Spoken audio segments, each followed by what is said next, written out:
আজ আমরা টাবো দর্শনে বেরিয়েছি। এই টাবো গ্রামটি অনেক ঐতিহাসিক গুরুত্ব রয়েছে এবং এর বিভিন্ন ঐতিহাসিক স্থানগুলো আজ আপনাদের সাথে আমি তুলে ধরব। আপনারা পুরো ভিডিওটি দেখতে থাকবেন এবং অনেক রহস্য মিশ্রিত ঐতিহাসিক গুরুত্ব এই টাবো উপত্যকায় লুকিয়ে আছে। আমরা প্রত্যেকটা জিনিস একে একে করে আপনাদের দেখাবো। আপনারা ভিডিওটি স্কিপ না করে পুরো ভিডিওটি দেখতে থাকুন, অবশ্যই আপনাদের ভালো লাগবে। আমরা এখন টাবো মনেস্ট্রিতে এসে পৌঁছালাম। এই টাবো মনেস্ট্রিটাই টাবো গ্রামে অবস্থিত। সারা দেশে যত বিভিন্ন বৌদ্ধ মঠের মধ্যে এই মঠটি হচ্ছে সব থেকে পুরনো। এটি স্পিতি উপত্যকার টাবো মঠ ভারতের সব থেকে পুরনো মঠের মধ্যে একটি অন্যতম। এটি প্রথম দিকের মধ্যযুগীয় বৌদ্ধ স্থানটিকে হিমালয়ের অজন্তা ডাকনাম দেওয়া হয়, যা এর চিত্রকলা ও মুরালের সমৃদ্ধ সংগ্রহের জন্য দায়ী। হিমালয় তিব্বতীয় বৌদ্ধ ঐতিহ্যের মূল গঠন এই মঠে বিভিন্ন দিকগুলো সাথে নিজেকে পরিচিত করা অপরিহার্য। টাবো মঠের সমৃদ্ধ বাস্তব ঐতিহ্য যা এর দেবত্ব গঠন করে, তা অন্বেষণ করার আগেই এর ভৌগোলিক অবস্থান জানাটা আমাদের খুব প্রয়োজন।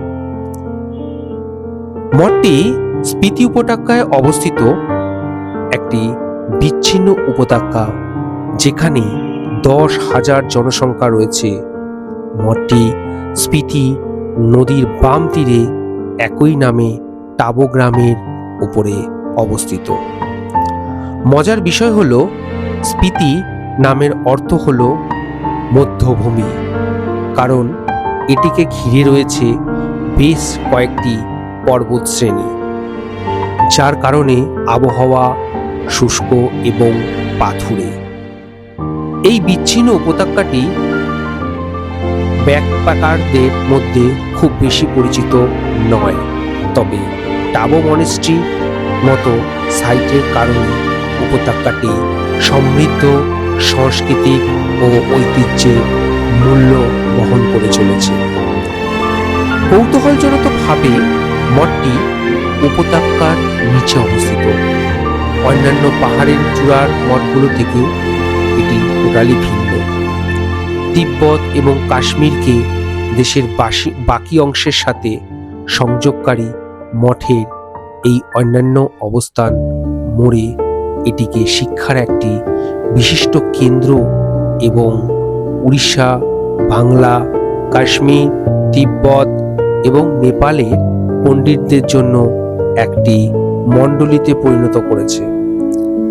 এর ভূগোল এবং অবস্থান সম্পর্কে বোঝার পরে এর ইতিহাস, স্থাপত্য এবং চিত্রকলা, ভাস্কর্য, মোরাল এবং ফ্রেস্কো, যা বৌদ্ধ পান্থিয়নের গল্পগুলোকে চিত্রিত করে, সেই সাথে চিত্রকর্ম বা থ্যাঙ্কা স্ক্রোল করা আমাদের বোধগম্যতাকে আরো বাড়িয়ে তুলবে।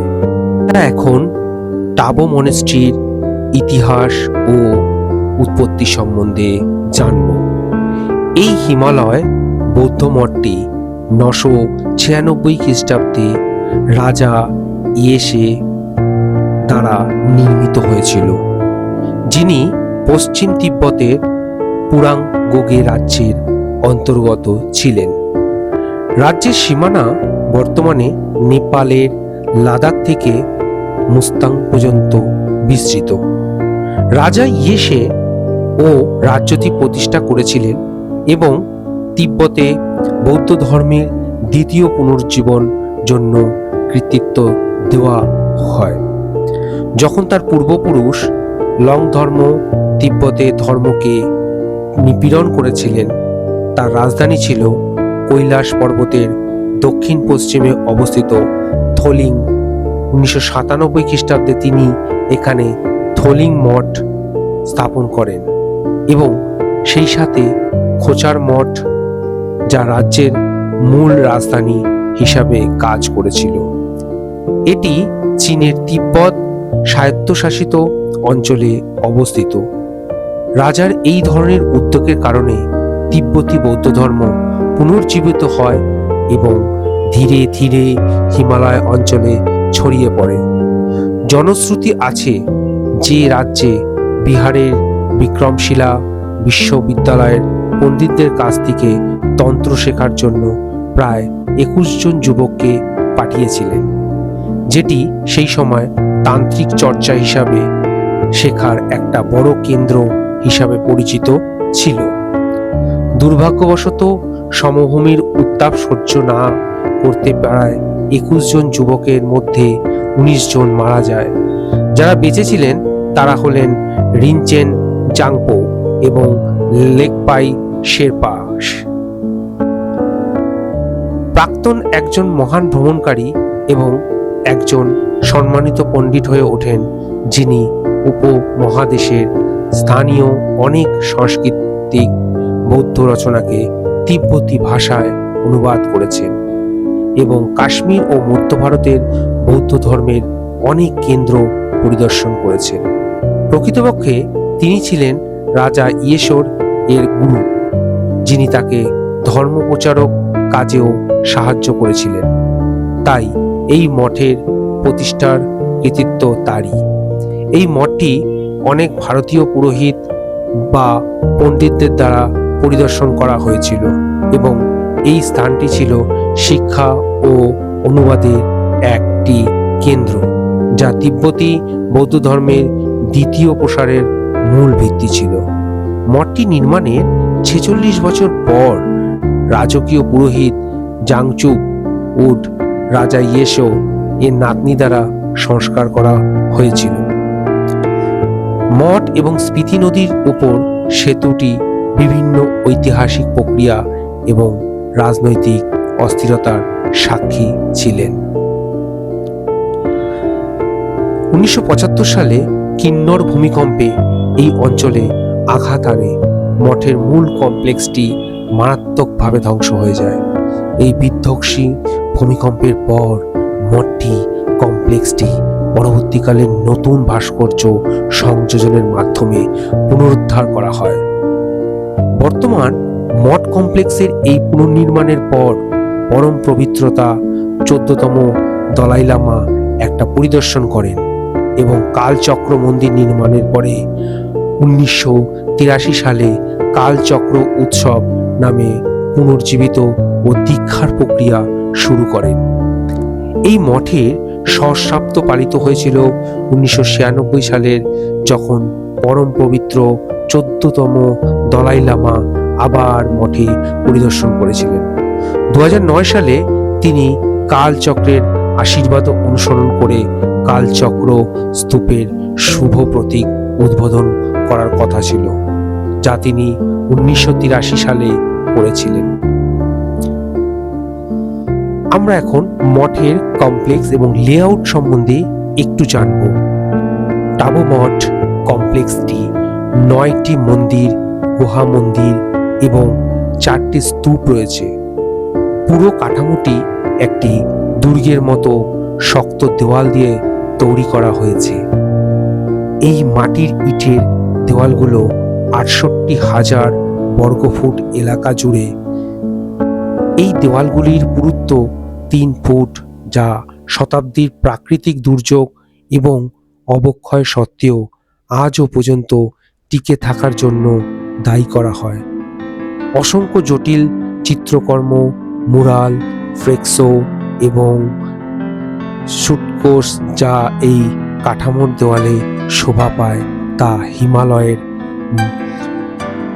মঠের স্থাপত্যকে উপস্থাপন করে এবং এই বৈশিষ্ট্যগুলো মহারাষ্ট্রের অজন্তা গুহাগুলির সাথেও আমরা সাদৃশ্য পাই। কিছু মন্দিরে একটা ভার্চুয়াল ডুব চিত্তাকর্ষক হবে এবং বৌদ্ধ দর্শনের সাথে মিশে থাকা প্রাণবন্ত মূর্তি সংস্কার বিবরণ থাকবে।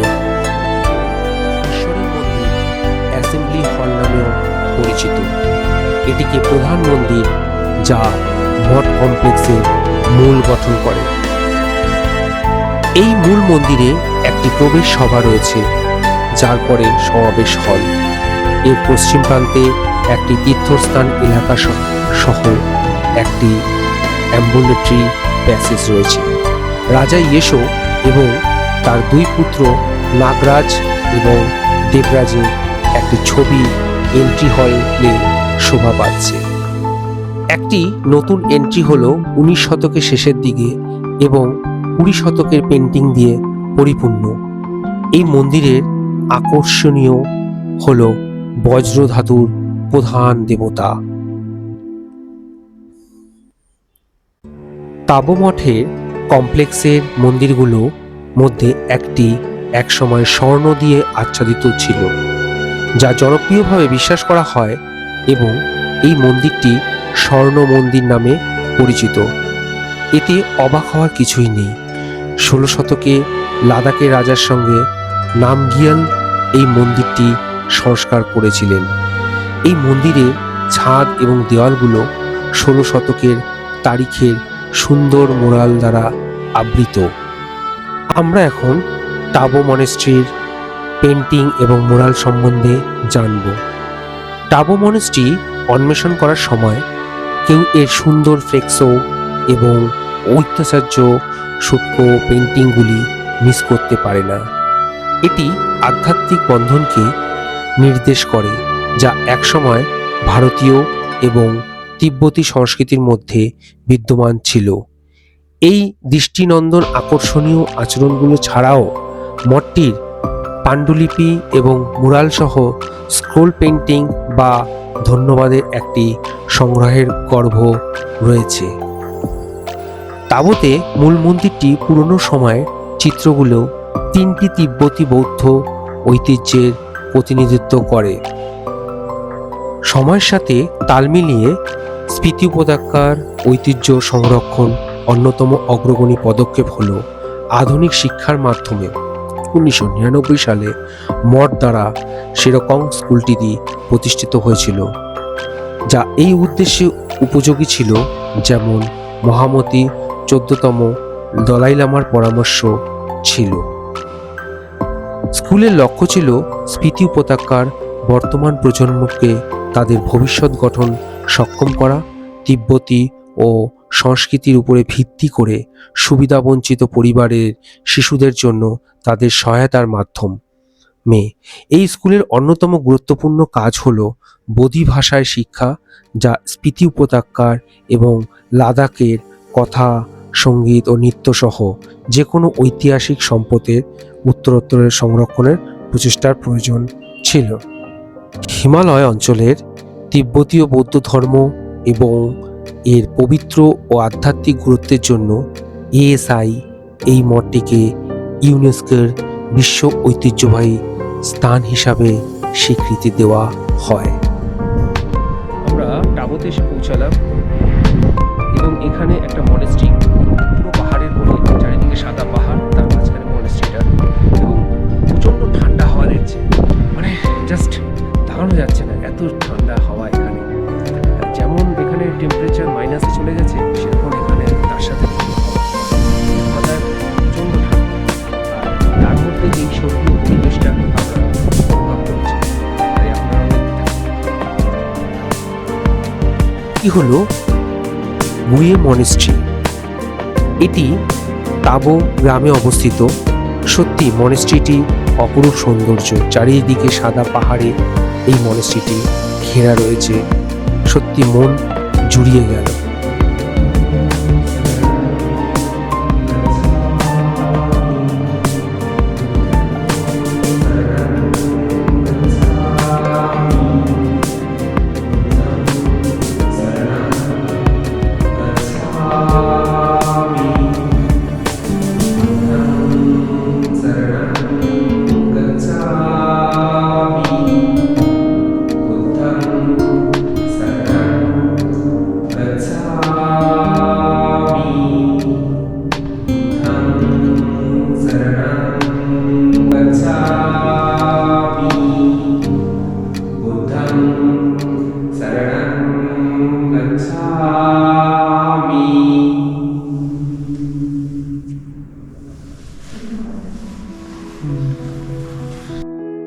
এই গুয়ে মমিটি 550 বছর আগে পাওয়া গিয়েছিল এই গুয়ে গ্রামে, যেটি টাবু উপত্যকায় অবস্থিত।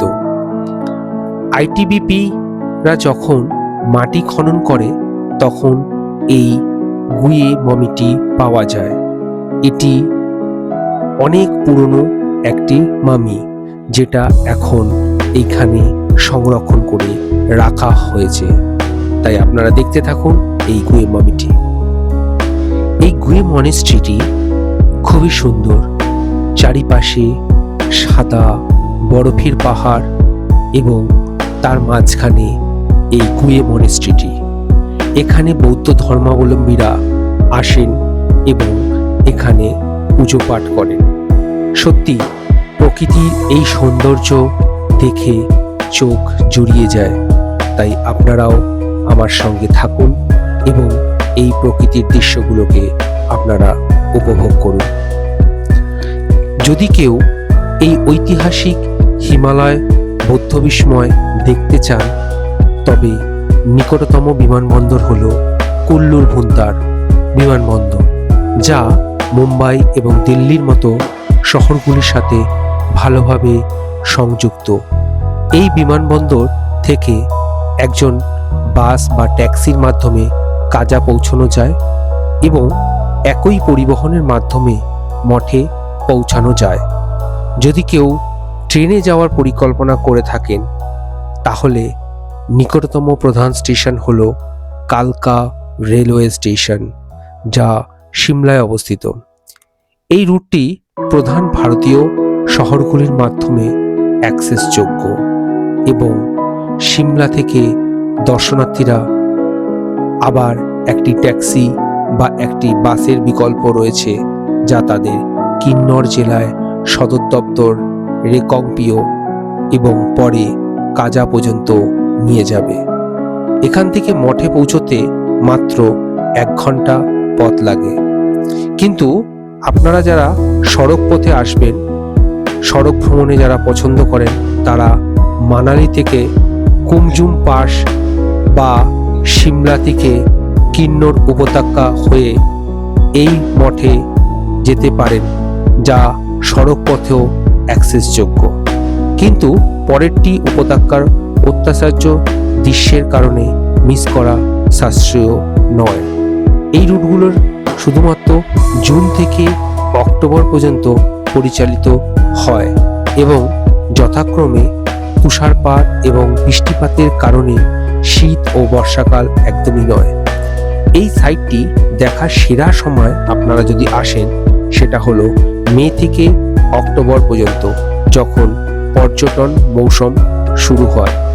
যাই হোক, বর্ষার মাসগুলো যেমন আগস্ট এবং নভেম্বরের পরে, যখন ভারী তুষার ধীরে ধীরে ল্যান্ডস্কেপের মধ্যে পড়ে, তখন সেখানে না যাওয়ার পরামর্শই আমি দিচ্ছি।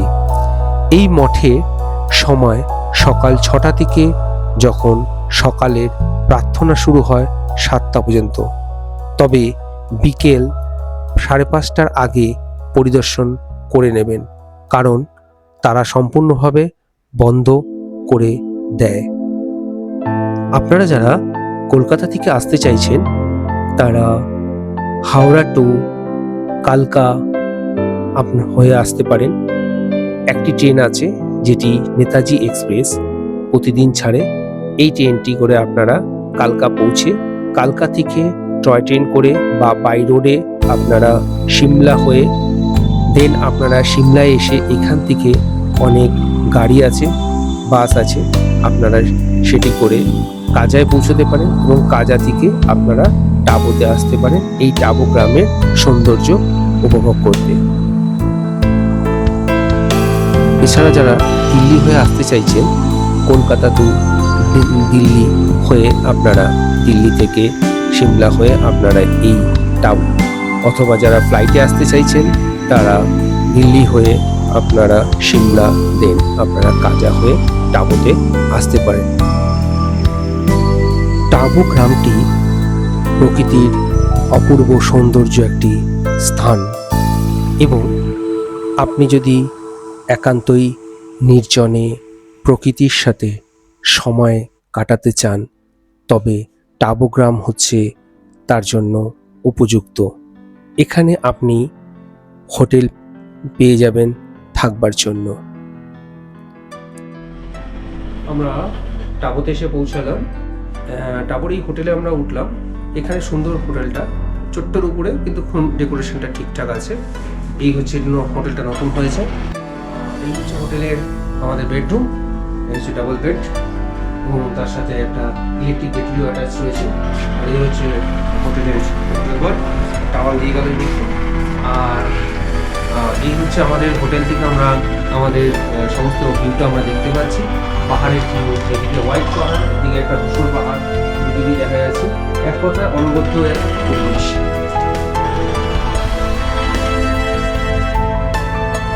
এবার আপনাদের আমি দেখাচ্ছি, এই হচ্ছে আমাদের